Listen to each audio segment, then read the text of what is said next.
खुलुमबाय लोगोफोर गुड बड'लेण्ड चेनेलाव बयखौबो फिन खनसे बरायबावबाय। लोगोफोर जोंहा बे साननैसो माखासे जोंहा धोरोमखौ लानानै एसे दाङाबाजि जाबाय थानाय नुदों। जोंहा ससियेल मिडियानि गेजेराव फेसबुकाव गोबां भाइरेल जागासिनो। दा बिनिनो बाथ्रा माखासे जोङो गिदिर गिदिरमा सुबुंफ्राबो बेनि सोमोन्दै माखासे बाथ्राखौ जों सावरायबाय थानाय नुदों। बेजों लोगोसे दिनै आं नोंथांमोननो बिनिनो माखासे बाथ्राखौ शेयार खालामनो थाखाय अलरेडि आं बिनि जे दाङाबाजि जानाय बे बाथौ धोरोम बोलि बाथौ आरो बिबार बाथौनि गेजेराव दाङाबाजि जानाय बिनि माखासे जाथायनि सायाव आं माखासे भिडिअखौ शेयार खालामखांबायमोन। नोंथांमोननि सोमोन्दो लानानै माखासे दिनै बे भिडिअखौ लाबोफिननाय जादों लोगोफोर। स' नोंथांमोना भिडिअखौ नायलांबाय थाब्लानो गासैबो बुजिगोन। लोगोफोर आं खावलायनो नागिरदों जे जोंहा बेफोरबायदि जानायनिफ्राय गोजानाव थानांगौ। मानोना जों बर' माहारि जानानै जों गावजों गाव मुगैलायनानै गावनि धोरोमखौ लानानै जुदि दाङाबाजि सोमजियोब्ला जोंहा बर' हिसाबै थांना थानायाव ओरैबायदि गोब्राब जागोन। मानोना जोंहा गासिबो बिथिङावनो जोंहा दाङाबाजियानो जोबखाया, जेरै खाथियावबो आरो जोंहा धोरोमनि गेजेरावबो सम सम बिदिनो दाङाबाजि जानायखौ जों नुबाय थायो। दा बेफोरबायदिनिफ्राय जों गोजानाव थानो थाखाय माखासे गेदेमा सुबुंफ्रा गोबां सानो, नाथाय जोंनि जायफोर गामि ओनसोलाव थानाय इसिङारि गामियारिफोरासो बेफोरबायदि जाथायखौ सम सम खालामबाय थायो। नाथाय गेदेर गोलावफ्राथ' खालामा। जायफोर दिनै गामियारिफोर बिथांमोनासो माने एसे एनै गोरोन्थि बुजिलायनायफोरखौ लानानै दा बेफोरबायदि जाथायखौ खालामनो नागिरबाय थायो। दा बेफोरनिफ्राय गोजानाव थानानै जे गावजों गाव सोंखारिलाया बा गेदेमा सुबुंफोरखौ सोंखारिया, जे धोरोम आफाद बा धोरोम सिबिग्रा बिथांमोनखौ सोंखारियालासेनो दा बेफोरबायदि जाथायनिफ्राय गोजानाव थानांगौ आरो मोजां लामाजों आवगायनानै जोङो गाव गावनि धोरोमखौ, जे बर'नि गुबै धोरोम जायखौ जोङो गिबिसिन बाथौ धोरोम हिसाबै जोङो बर' सुबुंफ्रा बर' माहारिनि गेजेराव जोङो आंगो धोरोम हिसाबै दिनैसिम फोथायनानै सिबिगासिनो दङ। दा बे धोरोमखौ फोथांनो बा बे धोरोमखौ फोसावनो थाखाय जोङो खोब नाजानांगौ। गोबां बेफोरबायदि दाङाबाजि खालामनानै गावनि गेजेराव गुरलाय गुजाय बेफोरबायदि लाबोनाया जोंना मोजां जायाखै। बेबायदिब्ला माने बाथौ धोरोमखौ रावबो माने फोथायनाय नङा। बाथौ धोरोमाव जुदि बेफोरबायदि जायोब्ला जोंनि बर'नि धोरोम जाय बाथौ धोरोम बेफोरनि गेजेराव जुदि दाङाबाजि जालायबाय थायोब्ला रावबो गनायनाय नङा, रावबो फोथायनाय नङा। बेखायनो आं खावलायदों नोंथांमोननो जाय जानाय सिमोन सापरियाव जानाय जाथाय, दा बेफोरनि माखासे सोमोन्दैखौ लानानै जोंनि गेदेमा जाय दुलाराय बाथौ गौथुम आरो गोबां आफादफोर दङ, बर'नि गिदिर गिदिर दैदेनगिरिफोर दं, बिथांमोना गामियाव थांनानै बिनि सोमोन्दै माखासे फोरमानखौ लाहैनांगौ आरो बाथ्राया मानि थाखाय जादों आरो थार बाथ्राया मा बिनि माखासे बिजिरनायखौ बिथांमोना लाहैनांगौ, सुलाद लाहैनांगौ। बिनिफ्राय माखासे क्लियारिफिकेसनखौ खालामनानै रायजोफोरनि गेजेराव बुजा-बुजि खालामलायनांगौ, आं बिदि खावलायदों। दा बिनि गेजेरावनो आं नोंथांमोननो बे भिडिअनि गेजेरजों शेयार खालामनो नागिरदों जे जा बर' थुनलाइ आफादनिफ्रायबो बे बोलि बाथौ आरो बिबार बाथौनि गेजेराव दाङाबाजि जानाय बे जाथायनि सायाव माखासे क्लियारिफिकेसनखौ होदों। बिथांमोनाबो खावलायदों जे बेफोरबायदि जानाङा होनो। दा आं नोंथांमोननो बेखौनो आं दिनै शेयार खालामनो नागिरदों। स' लोगोफोर नोंथांमोना भिडिअखौ नायलांबाय था। नोंथांमोना बे भिडिअखौ नायलांबाय थाब्लानो बर' थुनलाइ आफादनिफ्रायबो मा खावलायदों बिथांमोननिसिम आरो बर' थुनलाइ आफादा मा जाजानो लुबैदों, दा बे गासैबो क्लियारिफिकेसनखौ नोंथांमोननो भिडिअ क्लिप दिन्थिनो नागिरदों लोगोफोर। स' नोंथांमोना बे भिडिअ क्लिपखौ नायब्लानो गासैबो मिथिगोन लोगोफोर। थ' बिदिब्ला भिडिअ क्लिप थारैनो आरो माखासे बाथ्राफोरखौ जों बर' थुनलाइ आफादनिफ्रायबो बुजिनानै लानोसै। गिबियावनो बर' थुनलाइ आफादनि जानानै खुलुमनाय आरो सिबिनायखौ गासै नायगिरि रायजो राजा बिथांमोननो बावहरदों बे समावहाय। थारैनो जों ससियेल मिडियायाव नुदों जे जोंनि माने 16 खुन्थिया आरो 18 खुन्थिया होननाय,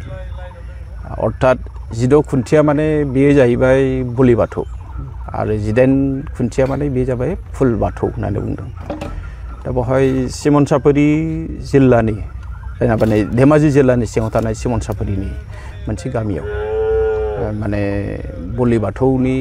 मोनसे न'खरखौ लानानै माखासे समाजनि माने मानसिफ्रा बिथांमोनखौ बयकट खालामदों मादों होननाय बाथ्रा ओंखारदों। दा बेखौ माने समाजारि बिजोङाव नुबाय थादों, खोब भाइरेल जादों। दा बाथ्रा जाहैदों मा, जों बर' थुनलाइ आफाद हिसाबै जोङो माने धोरोमारि जि खामानि बा सिन्था सरसा बेवहाय जों हाबनो हाया अब्लाबो माखासे जिनेखि जोंहा ससियेल मिडियायाव जों नुनो मोनबाय जे बर' थुनलाइ आफादा मा खालामना थादों बर'नि माहारि आफादफ्रा मा खालामदों मानो हाबसनाखै बे रोखोमनि खोथाफ्रा ओंखारदों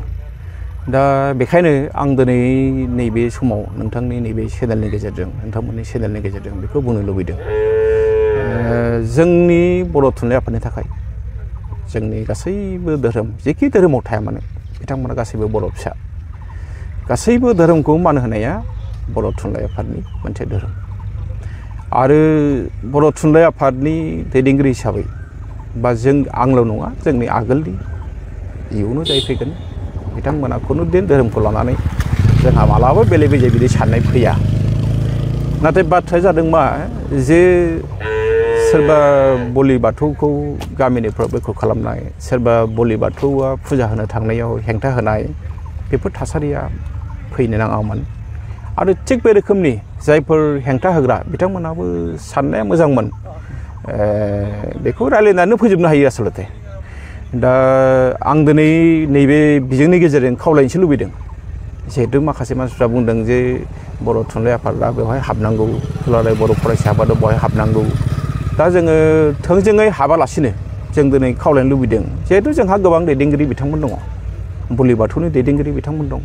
जोंहा फुल बाथौनि दैदेनगिरि बिथांमोन दं बिथांमोना सावरायनायनि गेजेरजों बेफोर जेंनाखौ फोजोबनो हायो जिखुनु जेंनायानो सावरायनानै फोजोबनो हानायनि लामायाव दङ आं दिनै फुङावनो जोंहा बोलि बाथौनि गाहाय नेहाथारि आं बिथांजों सावरायदों आरो लोगोसे फुल बाथौनि गाहाय नेहाथारि बिथांजोंबो आं सावरायहरदों गासैबो खोथाखौ आं बुंदों जे बेफोरबायदि जाथाया जानो नाङामोन मानोना जोंनि बर'फ्रा बेसेबां दं मोजोमसे जोंना धोरोमखौ लानानै जों मालाबाबो खुनु गोनो गोथो सानलायनो नाङा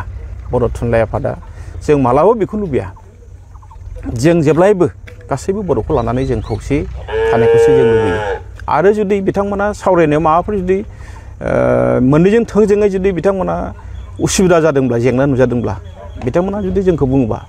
जों हाबसननानै जों रायलायनायावबो जों रेडि जुदि बिथांमोना लुबैबासो खिन्थु बिथांमोना लुबैयाबा जों बहाय हाबसननो गोसो गैया नाथाय खोथाया स्पस्त जे बर' थुनलाइ आफादनि थाखाय गासैबो बर'नि जेसेबां धोरोम दङ बा जायफोर बर'फ्रा जिखि धोरोमाव थाया मानो गासैबो बर' फिसा जों रावबो जोंनि बर' हारिखौ नैबे मोजां बे गाज्रिसिन बर' थुनलाइ आफादा जों मालाबाबो बेबायदि बुंनो लुबैयाखै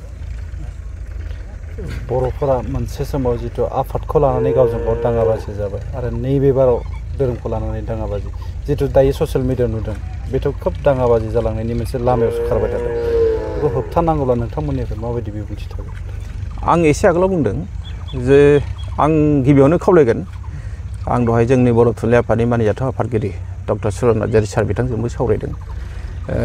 जोङो दिनै नैबे ससियेल मिडियानि गेजेरजों जों खावलायबाय जे बिथांमोना गिबियावनो आफादजों आफाद धोरोमारि आफादनि गेजेराव सावरायनानै लाथों आरो जुदि बिथांमोना जुदि सावरायनायाव जेंना नुजादोंब्ला बिथांमोना लुबैबा